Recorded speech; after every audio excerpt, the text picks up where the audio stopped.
آج ہم 71واں یوم آزادی منا رہے ہیں۔ میں دو باتیں کرنا چاہوں گا۔ پہلی بات نواب سر صادق محمد خان قابض رحمۃ اللہ علیہ کے حوالے سے کہ اگر وہ آل انڈیا مسلم لیگ کو 1945 کو جو انتخابات تھے اس وقت اپنا جو ان کو رائل وکٹری ایوارڈ ملا تھا اور اس میں ان کو 45,000 پاؤنڈ کی رقم ملی تھی، اگر وہ رقم آل انڈیا مسلم لیگ کو نہ دی جاتی اور قائد اعظم اس رقم کو اپنی انتخابی مہم میں استعمال نہ کرتے اور اس وقت الیکشن نہ جیتتے اور مرکز میں جو لیجسلیٹو کونسلز تھیں اس کے اندر 5 وزارتیں آل انڈیا مسلم لیگ کو نہ ملتی، تو ہمارا جو تقسیم کا جو فارمولہ برٹش گورنمنٹ نے دیا تھا وہ کبھی بھی پایہ تکمیل کو نہ پہنچتا اور ہم ایک محکوم قوم کی صورت میں انڈیا کے اندر موجود ہوتے۔ تو میں یہ سمجھتا ہوں کہ پاکستان میں ریاست بہاولپور میں اور خاص طور پر نواب صاحب نے جو خدمات سر انجام دی ہیں اپنے مال کی صورت میں، اپنے سیاسی بصیرت کی صورت میں، اور جب یہ ملک بن گیا تو پھر قائد اعظم نے کہا کہ ہم ایک ورق اور قلم کی سیاہی تک کے لیے جو ہے وہ ریاست بہاولپور کے مقروض ہیں، اور انہوں نے بجا طور پر نواب صاحب کو محسن پاکستان کہا۔ لیکن اس ملک کے اندر یہ ایک روایت رہی ہے کہ محسنوں کا جو ان کے ساتھ سلوک ہے اس ریاست کا تو وہ اچھا نہیں ہے۔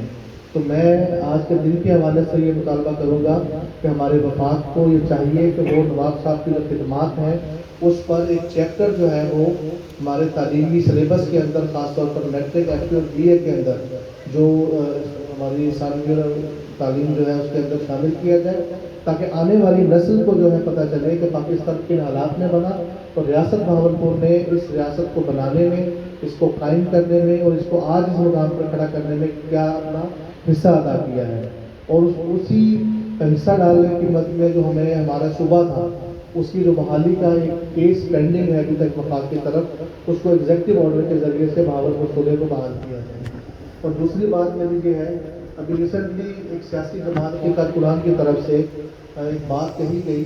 کہ موقع نہیں ہے، لیکن نظریاتی لوگ جو ہوتے ہیں وہ ہمیشہ اپنی نظریات اور اپنے ملک کی بقا کو دیکھتے ہیں، وہ اپنے آنے والی نسل کی تربیت کو دیکھتے ہیں۔ تو ایک بات کہی گئی جو بڑی تکلیف دیتی ہے کہ جی ہم اپنی پارٹی کا پرچم تو لگائیں گے، ہم اس ملک کا پرچم نہیں لگائیں گے۔